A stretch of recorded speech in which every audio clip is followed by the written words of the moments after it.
Hey class, welcome to lesson 3, part 2.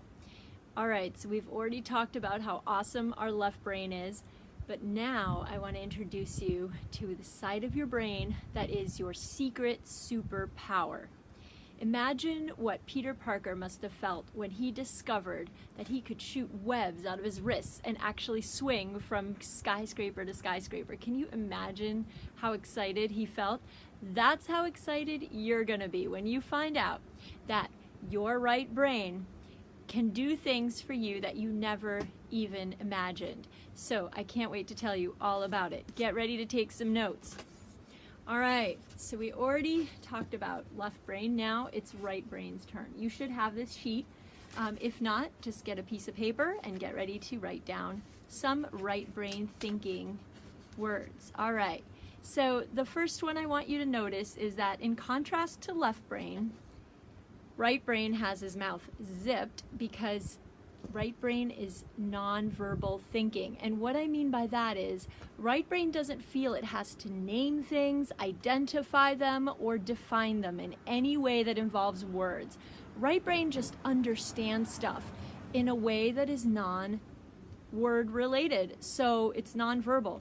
So basically it doesn't have to find a name for everything it sees. It just checks it out and it gets it. It just gets it without having to give it a name. Okay? All right, so that one's pretty simple. And again, let me remind you that in order to get into your right brain, talking is not an option. You really, really need to be quiet in order to access your right brain. So I highly encourage you and remind you to not talk while you're drawing. It really messes you up. All right. The next one I want to show you, this is one of my favorites, analogic thinking.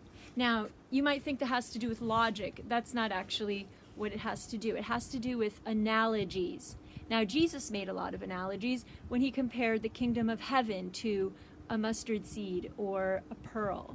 All right? So an analogy is when you compare one thing to another thing. You draw comparisons between two things. So you can see that right brain is doing something that a lot of us maybe loved to do when we were little, or maybe we still do, is when we look at the clouds, we try to find shapes in the clouds. So you say, oh, that cloud looks kind of like a bunny rabbit or a car or whatever it is. So when you do that, you're using your right brain because you're looking at one thing and you're comparing it to something else. Now, while you're drawing, if you see a shape, and remember the perception of shapes, and you don't get that shape, you just can't figure out, you just can't see it. You see it, but you don't see it. You know what I mean? You just can't get it. Try to make an analogy of that shape with something else and say, well, what does that shape look like to me? Well, it kind of looks like a seal that's turned on its side or whatever it is. So whatever you think it looks like, that'll help you. It'll help you kick into your right brain, and then you'll be able to draw that shape the way it is, not the way your left brain wants it to be or whatever. Okay? All right. Let's go on to another one of my favorites, spatial reasoning. Now, if you're left-handed, you are automatically wired into your right brain, so good for you. But 90% of you are not going to be that blessed. I'm one of the 10%, but like I said, we can't all be left-handers. However, right-handers can also access the right brain. It just takes them a little longer. Okay, don't worry, right-handers. Okay, so if you're left-handed, or when you get into your right brain, which we all can do, you are going to discover a very important tool in there. There's a ruler, a non-number ruler, a numberless ruler, okay, in your right brain that helps you understand spatial relationships, okay? What I mean by that is you can measure things with your right brain in a way that's as accurate, if not more accurate, than if you pulled out a ruler and actually counted how many millimeters that thing is, or inches, or whatever it is. Your right brain gets whether something is very narrow or very wide or medium, and it just gets it. If you want to try a challenge and see if your right brain's working, take a deck of cards and try to split it in half. Many, many games, you have to split a deck of cards in half before you play, right? So take a deck of cards, try to split it in half as perfectly as you can, and then count the cards in each half and see if you got it right. I guarantee you'll be within 1 or 2 cards off, or maybe you'll get it right on the money. And the reason is because you're using the spatial measuring side of your brain, which is the right brain, to look at the two stacks of cards that you've divided it into, and you can tell that they're pretty much equal. So it'll tell you if one's a little thicker and one's a little thinner, okay? So you understand how the right brain works with the spatial? Great. Okay, you're gonna be using it all the time, trust me. All right, this is an easy one, non-temporal. This is one of my favorite things about right brain. Have you ever started doing something that you love to do and you get so lost into it that 3 hours later, you snap out of it and mom and dad call you for dinner and you're like, what? How long have I been doing this? Like, you completely lost track of time. It's like Rip Van Winkle, right? All right, so non-temporal means you can have the patience to get into your drawing so deeply that time will not exist. So when I tell the class to clean up, everyone, class is almost over, clean up, you may jump, you may get shocked, because if you are truly in your right brain while you're drawing, time will not be a factor for you at all. So what's great about that is it allows you to have the patience to actually observe all of the things you need to observe without wondering, how long is this going to take? Left brain is very impatient. It just can't stand to do anything that takes longer than 2 seconds. And so what's great is that for the most part, left brain will just give up and go away, letting right brain come in and enjoy drawing. Okay, the next one I want to show you is actual real. Now I represent that as his heart. And the reason is because actual real thinking means taking things as they are, just the way they are. I consider it loving everything just the way it is, the way God loves us. Even though we're not perfect, God doesn't try to make us into something else than what we are. He just loves us where we're at. And we should do the same thing for the people around us. It's a little hard, right?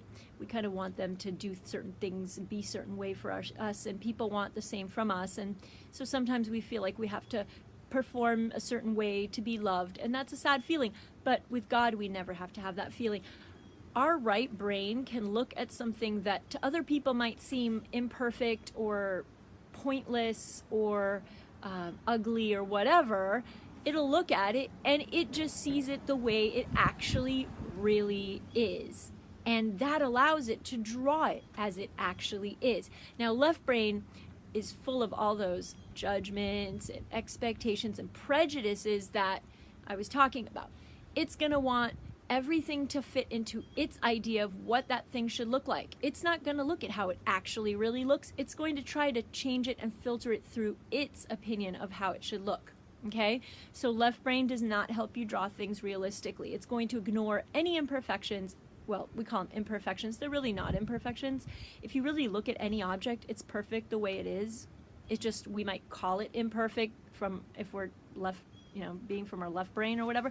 So anyway, right brain loves things that are actual and real, okay? All right, intuitive, down here, intuitive, I-N-T-U-I-T-U, oh my goodness, how do you spell intuitive? It's so hard. I-N-T-U-I-T-I-V-E. Intuitive means going with your gut instinct. It means you get a feeling about something. Have you ever gone to the mall and you have a choice of stores, but there's like this one store that for some reason draws you in? Like you want to go to that store, and you might choose that store over another store. And the reason is, it's just a feeling you have. When you go there, you just like it better, and you couldn't even really put it into words. That's intuitive. Or let's say you get a feeling that something is dangerous about a situation, and you get kind of like creeped out by something. That's intuitive thinking, okay?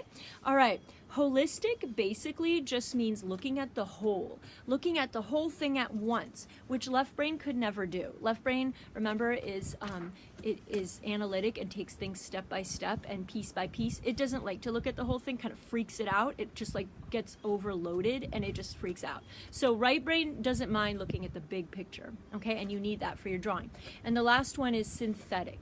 Now, I represented that as beads, okay? And the reason is because what synthetic means is putting things together to form a whole. So as opposed to left brain just analyzes things one at a time or breaks things apart and takes them apart and then analyzes them. It doesn't like to put things together the way right brain is. No wonder they say right brain's the creative side of the brain. Right brain makes things come together. It doesn't break things apart, okay? All right, so like beads, synthetic means putting things together to form wholes. Music is a perfect example of synthetic. There's even an instrument called a synthesizer. What does a synthesizer do? Back in the 80s when I was your age in the 80s, they used to have a lot of synthesizer music. It was something that would take a lot of different things and put them together to make a song. Okay, so it had a beat, and then it had the melody, and then it had this other sound, and then this other thing, and it would put it all together. And they still make music digitally like that sometimes. They'll mix a song, they'll put they might take the vocals from the original song, but then they put in a new beat to it and make it a remix. So that's synthetic thinking that allows that person who puts that song together to actually take all of those pieces and put them together to what sounds good, okay? All right, same thing with drawing. You take all the parts of the object that you're drawing and you put them together, and then you will be able to draw it. All right? So I think I covered everything. I hope you've enjoyed this, and I hope you're excited to use your secret superpower hiding here, waiting to be used. All right, we'll see you in the next lesson. See you in class.